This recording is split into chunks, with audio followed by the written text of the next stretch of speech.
10वी गणित भाग 1 पाठ 3 अंकगणिती श्रेणी त्यामधला 3.4 सराव संच त्यातला पहिला आहे. सानिकाने 1 जानेवारी 2016ला ठरवले की त्या दिवशी ₹10, दुसऱ्या दिवशी ₹11, तिसऱ्या दिवशी 12 अशा प्रकारे बचत करत राहायचे. तर 31 डिसेंबर 2016पर्यंत तिची एकूण बचत किती झाली? तर बघा, पहिल्या दिवशी किती आहे? ₹10. म्हणजे ए आपण पहिली टर्म 1 घेणार आहे 10 आणि दुसऱ्या दिवशी 11, तिसऱ्या दिवशी 12 म्हणजे 1-1 रुपयाने तिने वाढवलेलं आहे. म्हणजे फरक किती येणार? डी बरोबर 1. त्याच पद्धतीनं 2016 हे लीप वर्ष आहे, त्यामुळं एकूण लीप वर्षचे दिवस किती? 366. म्हणजे यन बरोबर 366 येणार आणि आपल्याला काढायचं आहे एस 366. म्हणजे 366 दिवसांची एकूण बेरीज काढायची आपल्याला. बघा, ए बरोबर 10, डी बरोबर 1, एन बरोबर 366 आणि एस 366 आपल्याला काढायचं आहे. एस एनचा फॉर्म्युला घ्या. एस एन बरोबर n/2 कंसामध्ये 2a अधिक n वजा 1d. एस 366 बरोबर ते यांच्या जागी 366/2 कंसामध्ये 2 गुणिले 10, याची किंमत 10 आहे, अधिक यांची किंमत 366 वजा 1, डीची किंमत 1 आहे. 2ने भागलं 366ला 183 आलं. बेकबे 1 राहिला, 82 16 आणि बेत्रिक 6, 183 कंसामध्ये बेत आहे 20 अधिक 365 66. 366मधून 1 गेलं, 365 गुणिले 1 365च राहतात. 183 कंसामध्ये 20 अधिक 365 बेरीज 385. 183 गुणिले 185 बरोबर 70,455. म्हणजे सानिकाची 1 जानेवारी 2016 ते 31 डिसेंबर 2016 पर्यंतची एकूण बचत किती होणार आहे? 70,455. दुसरा प्रश्न आहे. एका गृहस्थाने 8,000 रुपये कर्जावर घेतले आणि त्यावर 1,360 रुपये व्याज देण्याचे कबूल केले. आधीचा हप्ता जो आहे, म्हणजे पहिला हप्ता आधीच्या हप्त्यापेक्षा 40 रुपये कमी द्यायचा आहे. पहिला हप्ता जो आहे ते आधीच्या हप्त्यापेक्षा 40 रुपये कमी देऊन सर्व रक्कम 12 मासिक हप्त्यात भरली तर त्याने दिलेला पहिला आणि शेवटचा हप्ता किती? तर बघा, इथं मिक्स्ड आहे हे गणित. म्हणजे TN आणि SN दोन्ही पण आपल्याला इथं वापरावे लागतात, कारण त्यांनी दिलेलं आहे एकूण, म्हणजे SN दिलेला आहे एकूण रक्कम किती आहे बघा, 8,000 अधिक 1,360 म्हणजे 9,360 होतात. आणि पहिल्या म्हणजे प्रत्येक हप्ता आधीच्या हप्त्यापेक्षा 40 रुपये कमी द्यायचा आहे. म्हणजे फरक किती येतो आहे बघा, -40. कमी द्यायचा आहे म्हणजे फरक आला -40.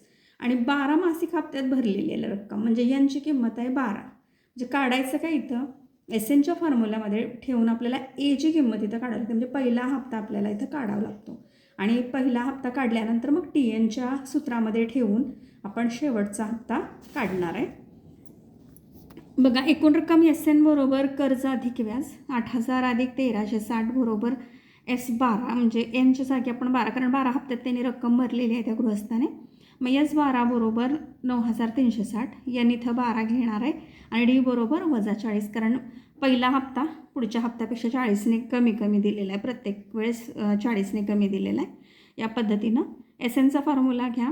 SN बरोबर n/2 कंसामध्ये 2a अधिक n वजा 1d.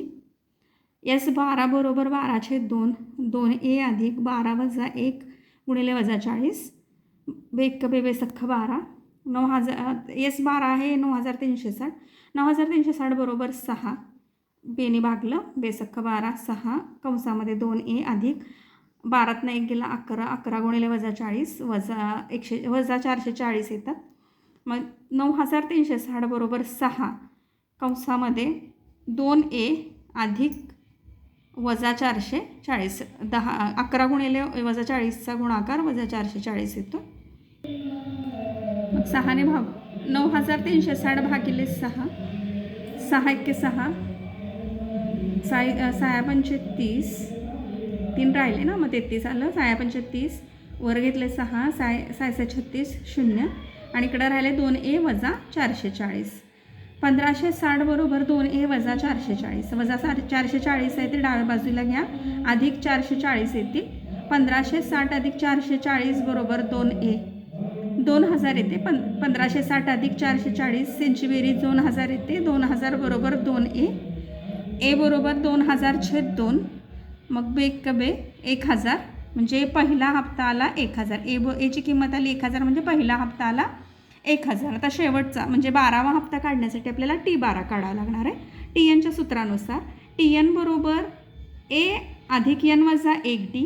T12 बरोबर 1000 अधिक 12 वजा 1 गुणिले वजा 40.